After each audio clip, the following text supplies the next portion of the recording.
Hello guys, so I'm back with a new video and it's another artwork time-lapse of Aquaria, my new artwork. And this is a pretty old sketch, but for some reason this past few weeks I'm totally recycling artworks. So, a lot of people really liked most people I think really liked when I did voiceover last week, so I think I'm gonna keep on doing those. And just tell me if you prefer voiceover or just music, or if you'd like me to change sometimes, week from week to week.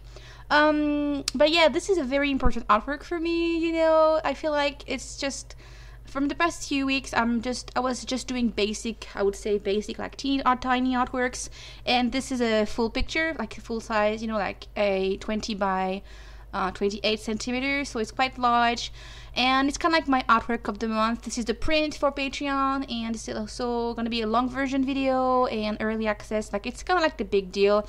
So yeah, I'm quite happy how it turned out, and I don't think I can really talk about all the colors in this voiceover because I've used so many. If you really want to know exactly what colors I've used for each part of the drawings, for the skin, the hair, etc., just check the video description below. What I do every time I'm using COPIC markers, I've always put the color combo and color informations in the video description, so if you want to check it out you can just exactly know what I've used. So yeah, I can't really tell exactly oh, I'm using this yellow and then this and this. I could do that if I was doing a very, very long video, but I feel like it's gonna be up to 45 or an hour long. If you really want something like that, I can do it maybe for future artworks, but I'm actually planning on doing something like that, kind of a long process video, an hour long, or 45 minutes at least, where I'm actually talking about the entire process, almost as I'm doing it. And I will do that for my video project that I'm working on. It's basically a book project, but it's also going to be involved, it's going to involve making videos. And yeah, it's going to be a whole different project, but I will talk about it in a different video. But yeah, I'm planning on doing this. I'm planning on doing videos where I'm actually really speaking to you about what I'm doing as you watching the video. What is kind of sad doing this is that I can't really do subtitles. I don't really have the time to make subtitles for a 30 minutes or 40 minutes long video. If with this kind of video, which is 15 minutes, it's gonna be really, really long. I can't do subtitles. But I'm still doing this to explain basically what I'm doing, and the story behind the artwork. I think it's more important.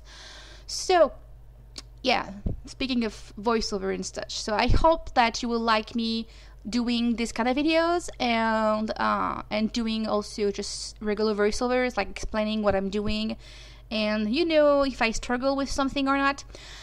And just, I would say, a feedback, about the artwork, because I finished the piece, so I can talk a bit about it as you're watching the process. So, Aquaria is an old sketch of mine. The original sketch, I will post a link in the description below.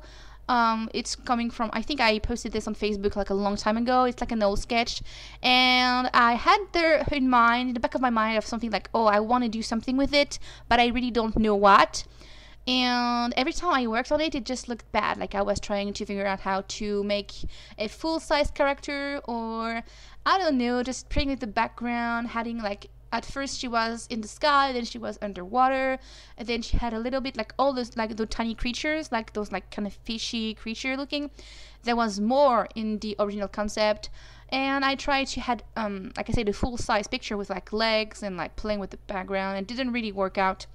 So I set her aside, and I really liked her face and the hair. This is basically the upper part of the body. So I was I can do something with it, but I don't know when, and I don't know really why. So I forgot about it, and then what I'm doing usually, basically this is my process for I would say every 6 months.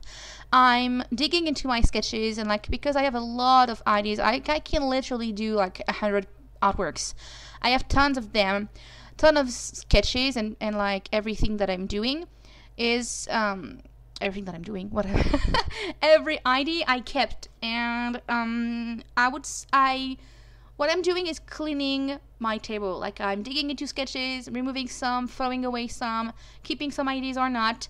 And it's just a thought process. Sometimes I'm still keeping some such sketches, and a lot of them are just like, okay, I will never use this again. It's like, it was done like 3 or 4 years ago.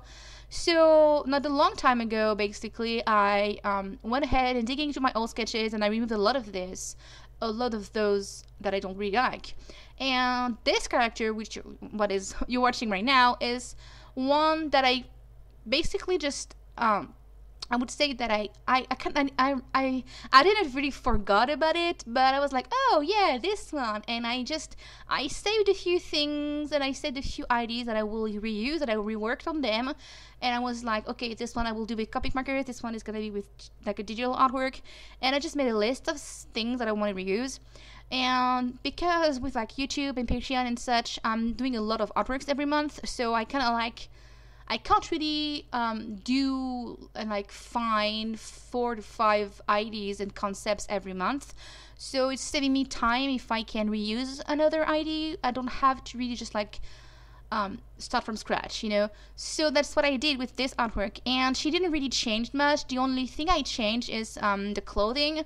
I kind of wanted her to have a very like ancient Greece looking, kind of like a Valkyrie, or I don't really know what I had in mind. It's just a mix. The concept has changed so much. I kept adding stuff, changing stuff, playing with the colors, that it ends up being a character that is basically in front of an abstract water background, and the word, like the title, Aquaria.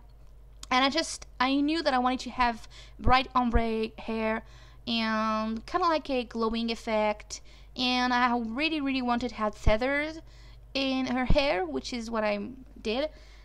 And I also really like when I can basically let the audience, like people, decide what they think about the artwork, like what's the story about, who is she, what is she doing in life, or what is it about her that, you know, everything. And she's like basically is some sort of underwater goddess of fishes, but she's not a mermaid. That's what I really like about this, is that I would say that you don't really know based on the artwork who she is, which I really like.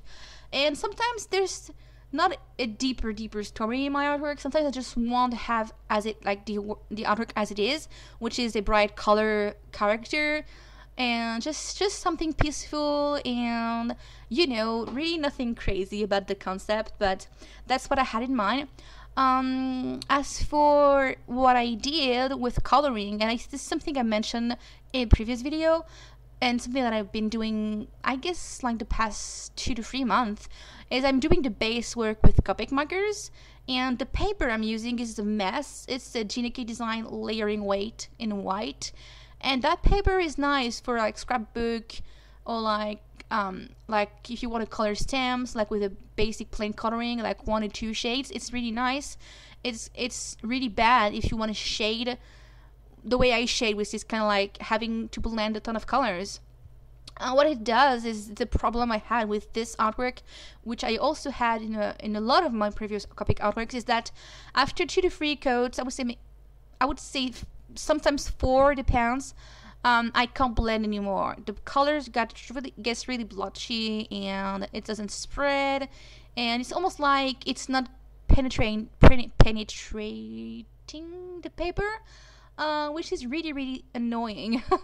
So I know how it works with this paper, and you can tell in the background that it's kind of like, it's a bit grainy looking. It doesn't really blend that well, but I don't mind with the background because I wanted an abstract look. But for the character, I really want her to pop and just stand out. So what I'm doing when I'm using this paper is doing a base work, basically the shading, like with 2 to 3 colors, placing the darks and the lights. And I know that later on I will be able to smooth out everything with pencils. And pencils, they are the Faber-Castell Polychromo. But you don't have to use a fancy kind like this. If you really want to work kind of like the same way as I'm working with, like having a pop of color on top of like Copic markers, you only need the pigmented color pencils. It doesn't have to be a 3D fancy one. I'm pretty sure like a medium quality brand will work. But if you have money for Copics, I guess you can pay Polychromas by Faber-Castell. But anyway, but why am I using color pencils? So there's many reasons. The first reason is because I want to smooth out the colors. I also want to have a pop of colors and just enhance stuff, and like adding blue on top of the violet, for example, it just adds, instead of using like pure black to like darker I don't know, like dark purple or brown, I can use a different color family, and it's just how I can describe that. It's just about the color theory and about what colors are reacting to each other, and I really don't know why it does that, but when I'm looking at the artwork and I have this pop of color in the shadows, it just adds dimension and just adds like brightness, and it's also, I think, related to the color, like the pigment quality. But even cheaper pencil, and like you can do this with highlighters, for example, it's just all about color theory. It's about playing around with like cooler tone, warmer tones, and like connecting them to each other.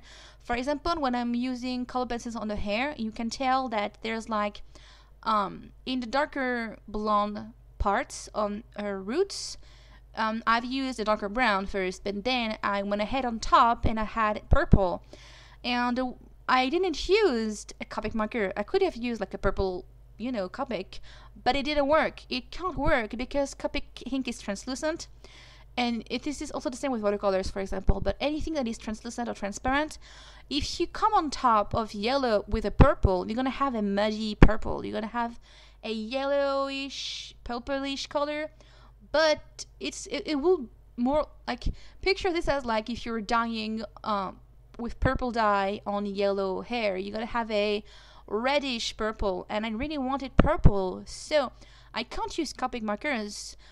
It's the same thing if I had a bit of purple on the skin or a bit of blue on purple. If I use Copic markers, it will not work out. It will blend with the color underneath. So if you really want to add dimension and add a pop of color, whether you want, it can be the same color family, it can be a brown, but if you don't want them to blend with the color underneath but still blend a little bit, you have to use a dry tool. It can be colored pencils, it can be pastels, although it's quite tricky, depends on the paper, but I think colored pencils are the best tool for this. And because when I'm applying this purple or this blue or any color on top, it's not blending, but I can still smooth it out if I'm using like a reddish or like a golden color. I can just, because colored pencils are still blendable. But that's just how I do it when I want to apply, just like bring back a different hue. And if I was smart enough and if I had a proper paper, I could do that with Copics, basically starting with this purpley color. And that's something you can easily do with painting, because you can layer on top of every color, and it's gonna blend. You can also do that really easily on the computer as when you do digital artwork. But when you're on paper and you're using Copic markers, after 2 to 3 coats, you can't really blend anymore. And it's just better, I think, using pencils, and also because it adds texture, and also it adds a glossy finish, which I really like, because when I apply fixative, then it's just really bright and glossy. It looks good, And last thing I did on this artwork, which is something I do all the time, of course, is is putting some highlights with a Sakura General white pen. And be careful when you're putting highlights. What I'm doing is I'm trying to bring more lights in certain hit points, like just here and there, kind of like the light is hitting there.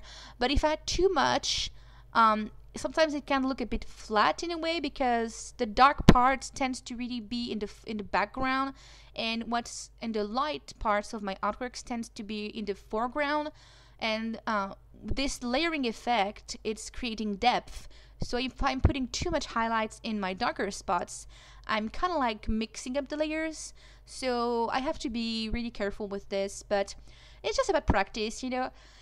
Anyway, I'm running out of time on this video, so thank you so much guys for watching. Hope you like the video. And here is the finished artwork. I spent around 3 hours on this piece. And yeah, I hope you liked it. And as always, this artwork is available in my shop, so you can click on the Etsy logo if you want to get the print. And the original is already sold. So thank you for the support, and I think that will be it. I'll see you next week. Bye bye guys.